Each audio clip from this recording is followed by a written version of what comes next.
और कुछ परिस्थितियाँ ऐसी बनी, मेरे फादर 98 में एक्सपायर हो गए। फिर मैं एशिया में सिल्वर मेडल आया, तो वो जुनून कुछ अलग करने का था, उसी अलग करने की साथ में आज इस मुकाम में पहुँचा। तो उन्होंने बोला कि बेटा 42 किलोमीटर है, हमें बोला मुश्किल है सर, तो बोला नहीं कोई बात नहीं, तुम आरोड ही कर लेगा। और वहीं से मेरी जर्नी शुरुआत हुई। अब 1500 मीटर की दौड़ में नाम लिखे जा रहे थे मतलब ऐसे ही, तो मैं भी चला गया था बिना गुरुजी को बताए हुए, और उस दौड़ में मैं फर्स्ट आ गया था। उस टाइम मैं 6th क्लास में था, और मेरा सपना था कि मैं बारहवीं में फर्स्ट आऊँ, और बारहवीं में फर्स्ट तो आया। वापस बाइतू भीम जी आया, 10th वहाँ से किया, और फिर 11th में फिर मैं बाइतू चला गया, और बाइतू मैंने एज ए हॉकर राशन पत्री का काम किया। तो मेरे काम को देखते हुए बाकी भी न्यूज़ और भास्कर ने मेरे को काम दे दिया। ठीक है, गोरखराम जी, आपका फिलहाल किस में सिलेक्शन हुआ? सबसे पहले तो आप ये बताइए। मेरा अभी वर्ल्ड एथलेटिक्स चैंपियनशिप में 100 किलोमीटर अल्ट्रा मैराथन में हुआ था, भारतीय टीम जो athletics federation of India and world athletics के तत्वाधान में आयोजित होगी, जो 7 दिसंबर 2024 को बेंगलोर में होगी। उसमें भारतीय टीम में मेरी 7वीं रैंक में रैंकिंग बेस पे हुआ, जिसमें हम भारत को रिप्रेजेंट करेंगे। तो 100 किलोमीटर में इतिहासों की दिग्विजय टीमें आएंगी। कितने मेंबर हैं इसमें, जो इस टीम के अंदर कितने मेंबर हैं, और किस तरीके से आपने इस मुकाम को पाया है? इस टीम में अभी हम भारत की तरफ से 9 खिलाड़ी मेंस हैं और 2 वुमेंस हैं, क्योंकि इसमें क्वालिफिकेशन क्राइटेरिया है। अगर कोई बंदा क्वालिफाई करेगा विद इन टाइम तो उसी को टीम में ले जाएगा। इसमें कोई भतीजावार नहीं है, जो क्वालिफाई कराए वही कर पाएगा। और इस मुकाम को पाने के लिए मैंने 2014 से प्रयास करा था, और last year open Asia Oceania में मेरा सिल्वर मेडल आया, और उसमें अच्छे टाइम के बेस पे मेरे को ये रैंक मिली, और भारतीय टीम का मैं जाने का एक गौरव प्रदान।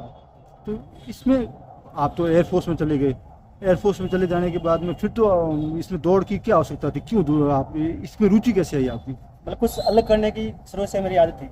मैं 96 में जब 6th क्लास में था, तो वर्ल्ड स्तरीय खेलकूद प्रतियोगिता मैं as a kho kho participant करना आया था।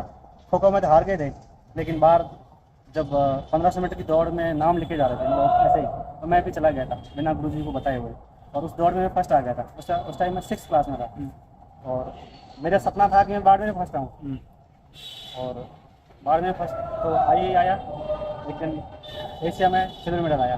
तो वो जुनून कुछ अलग करने का था, उसी अलग करने की साथ में आज इस मुकाम में पहुँचा। तो क्या लगता है, अब जैसे आपने एयरफोर्स में कितने साल नौकरी की, आपकी शुरुआत कैसे हुई? आप पढ़ाई आपकी कहाँ से शुरुआत हुई थी, और किस तरीके से आप गांव से निकलकर एयरफोर्स तक पहुँचे? पूरा स्टार्टिंग से आप बताइए। मैं बेसिकली बाइतू के सेवनार गांव से आता हूँ। मेरी प्राइमरी शिक्षा अप टू 4th स्टैंडर्ड मेरे घर से 8 किलोमीटर दूर गोदाने की डाणी जो बाइतू में पड़ती है वहाँ पे हुई थी। जो 1 वे 8 किलोमीटर थी, वहाँ से 45 डिग्री में आना जाना, कभी माइनस में जाता है, नंगे पाँव भागना, तो वही मेरा एक इंडोरेंस था। उसी इंडोरेंस के बल पे इस मुकाम में पहुंचा। उसके बाद मैं 5th to 8th अपने गांव के स्कूल में पढ़ा, फिर 9th में बाइतू चला गया था, और कुछ परिस्थितियाँ ऐसी बनी, मेरे फादर 98 में एक्सपायर हो गए। फिर मैं वापस बाइतू भीम जी आया, 10th वहाँ से किया, और फिर 11th में फिर मैं बाइतू चला गया, और बाइतू मैंने एज ए हॉकर राशन पत्री का काम किया। तो मेरे काम को देखते हुए बाकी भी न्यूज़ और भास्कर ने मेरे को काम दे दिया। 3 साल तक मैं एज ए हॉकर का काम किया। फिर 2003 में मैं एयरफोर्स का एग्ज़ाम दिया, उसमें सिलेक्शन हो गया, और 2004 में मैं बेलगांव में अपने प्रशिक्षण के लिए चला गया था। वहाँ पे प्रशिक्षण पूरा करके अपनी पोस्टिंग के लिए चला गया, और 10 साल ऐसे ही नॉर्मल सैनिक के रूप में गुजारे।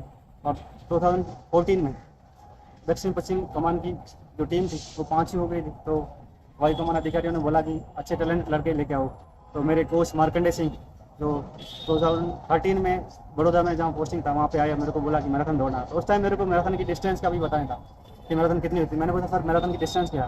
तो उन्होंने बोला कि बेटा 42 किलोमीटर है। हमें बोला मुश्किल है सर, तो बोला नहीं कोई बात नहीं, तुम आरोड ही कर लेगा। और वहीं से मेरी जर्नी शुरुआत हुई, और मैं जोधपुर में ट्रेनिंग किया, और पहला एयरफोर्स कंपटीशन में मेरा 4th रैंक लगी थी, और उसके बाद कंटिन्यू लगातार करता रहा, और 2016 में गोल्ड मिला, 18 में गोल्ड मिला, और 19 में कारगिल को कोई रन किया। जो कारगिल के वार को 20 साल हो गए थे, उन शहीदों को श्रद्धांजलि देने के लिए एक तिरंगा रन जो कारगिल वार मेमोरियल और से शुरू होकर कोहिमा नागालैंड में समाप्त हुई। उस उनके बीच में मतलब एवरेज हाइट थी वो 10,000 फीट से ऊपर थी, जहाँ ऑक्सीजन का लेवल बहुत ही कम था, और 60% ऑक्सीजन कम थी। उन हाई टेरेन में हमने जोश और जज्बे के साथ भारत के तिरंगे को ऊंचा रखा, और कोहिमा में हमने ये रन ख़त्म किया और अपने शहीदों को श्रद्धांजलि दी।